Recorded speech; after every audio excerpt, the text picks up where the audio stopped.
Punsina leptana ngairi nungai ba mangla mangli tai bangda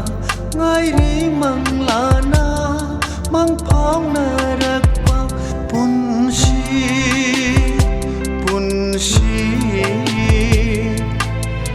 punsina leptana ngairi nungai ba mangla mangli tai bangda ngairi manglana mangpong na rakpa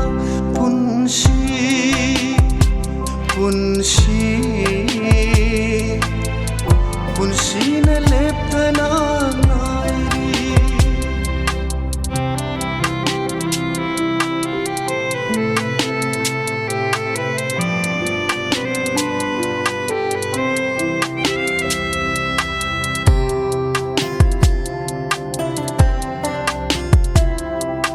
Apomba leirang na lay sa tamlag pa ngairi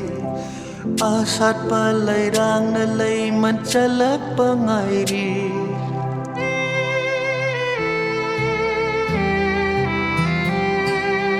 Apomba leirang na lay sa tamlag pa ngairi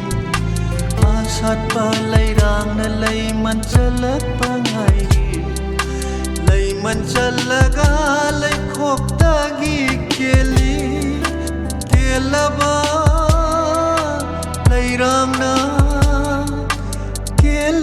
lairang na malem laida tinki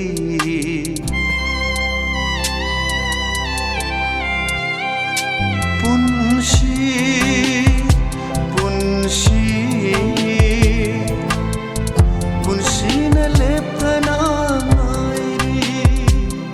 nungai ba manglal mangli tai bangda ngairi manglana mangpong na rakpa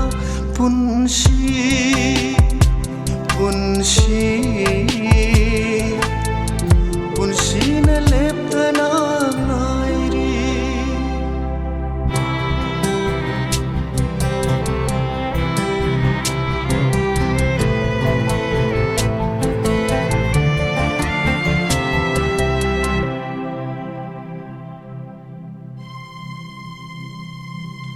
Sat neng daba mai kay tam na sat lipun sina Sat laroy lep kigaya de miku pamatang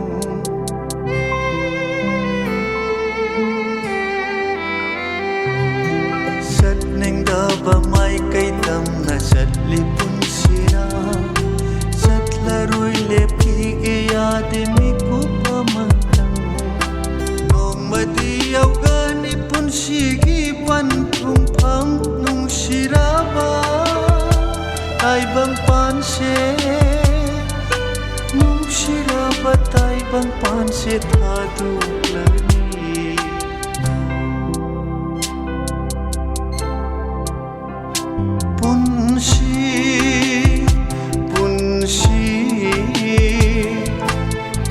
punsina leptana nungai ba manglal mangli tai bangda ngairi manglana mangpong na rakpa